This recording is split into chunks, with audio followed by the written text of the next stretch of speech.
The Duggars broke their silence, hoping to clear things up after learning their eldest son, Josh, molested 5 young girls. Instead, it raised more questions, like why they waited more than a year to report the abuse to police, even though it continued at home.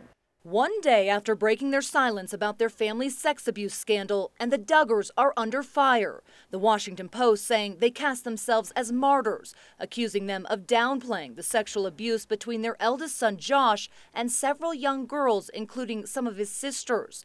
The Duggars say at 14, Josh came to them, admitting to touching his victims. I was struck by how much that they emphasized that it wasn't that big of a deal. Dr. Marisol Erlacher is a psychotherapist who works with victims of sexual abuse. She was alarmed the Duggars never got their son professional help, instead dealing with it in-house before sending him to a Christian-based training center in Arkansas. They received the message that it's not that big of a deal. And I think that it can impact the way that people speak about it.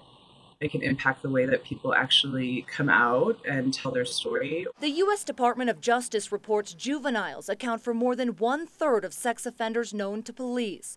Most begin abusing between the ages of 12 and 14, targeting younger victims. The good news, with clinical help, about 85% don't commit future sex crimes. You know, I think that the research is showing that if there's an early intervention, that you can have more positive results. The Duggars maintain their son is not a pedophile, saying he was just a kid. Online, people are slamming the stars of 19 Kids and Counting for not taking action. Mario Lopez writes, "Molesting a child isn't a mistake, it's a crime. To call it anything else is minimizing and unfair to victims." And another Twitter user, "Josh Duggar may have been a minor when he did awful, awful things, but his parents weren't minors when they covered it up."